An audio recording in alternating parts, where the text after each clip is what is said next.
Dinar Budaya Campur Sari. Mas Sode.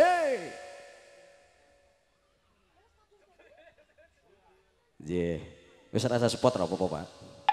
Oh.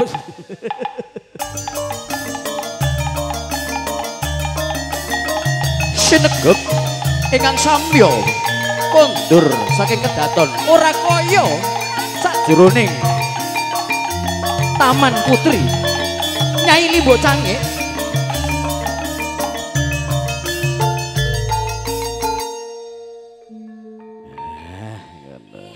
Semoga nggih, dalang Masna Sugeng Rawuh nggih. Mboten enten, Mas. Ora ono, tak kira ono ning dhuwur. Anane buntute. Oh ning dhuwur anu penter. Semoga.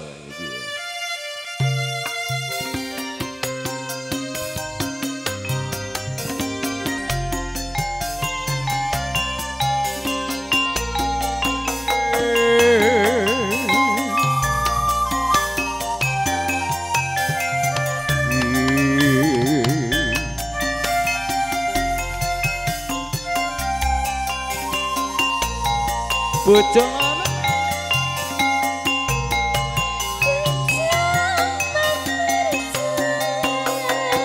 zaman berjuang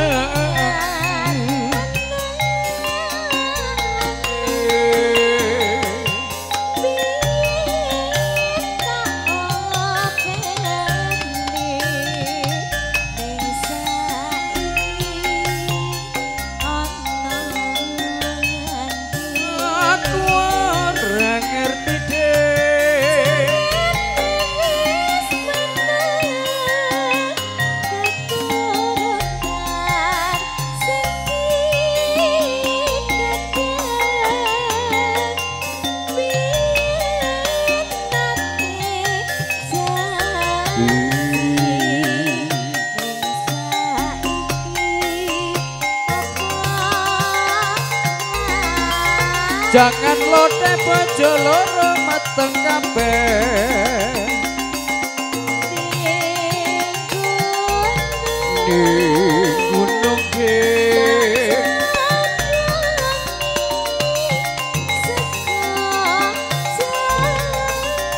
dek biyen durung usum sapuo.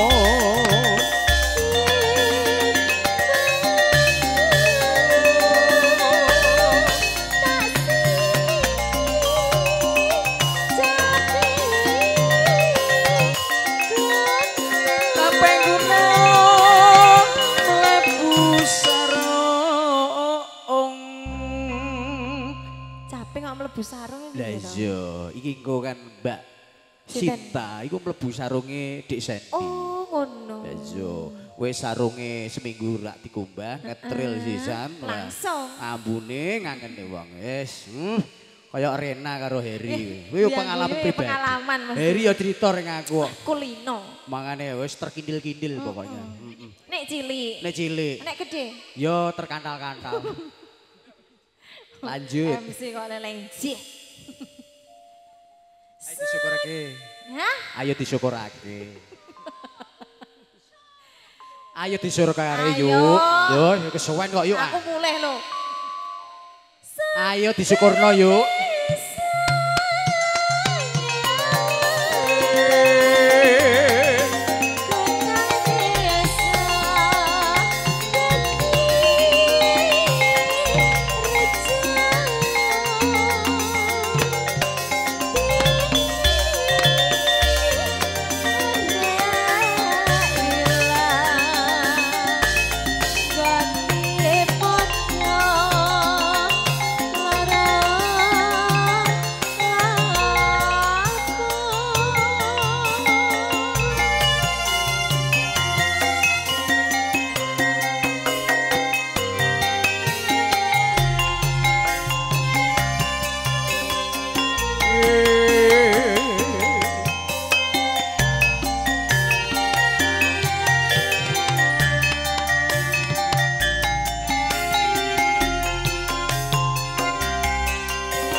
Jangan lode bojo loro meteng kabeh.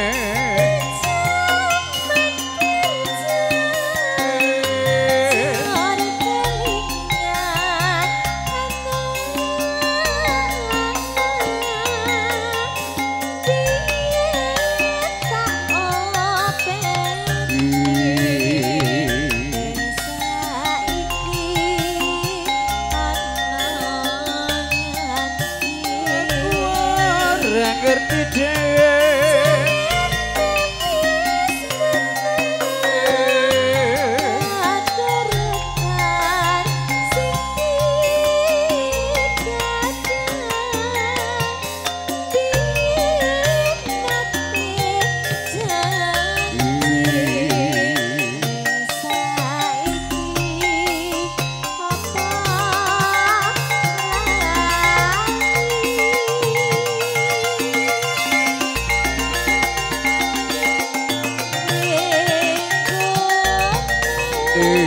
gunung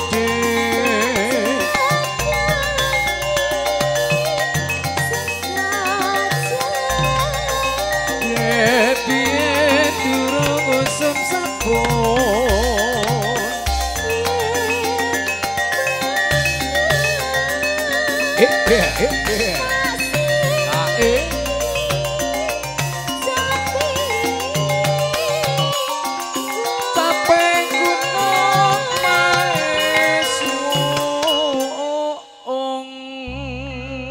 Caping gunung omahe suwung. Nah, menika ana pesan dari Bang Nabi, kejahatan itu bukan adanya niat si pelaku tapi banyaknya kesempatan. Waspadalah, waspadalah. Nah, semoga Pak Dirin, wah saiki anggota Linmas iki cocok iki. Semoga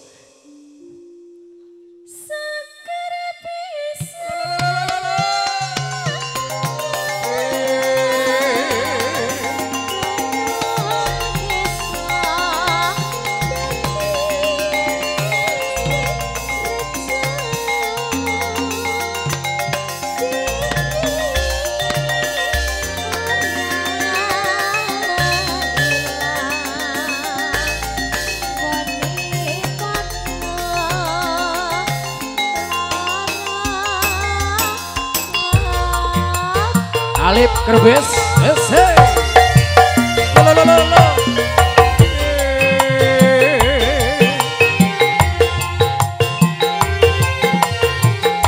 Iya yo. Lang egro mangu.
Bu Sri, mereka kok iki wong tuaku padha wae. Yuk, mereka.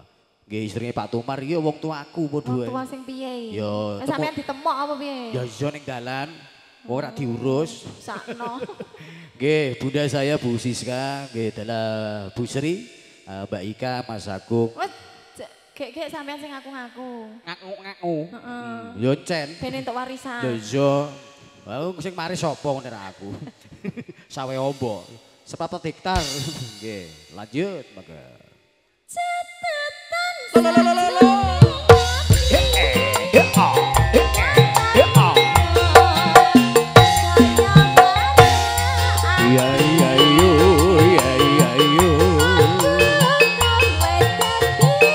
Lo keng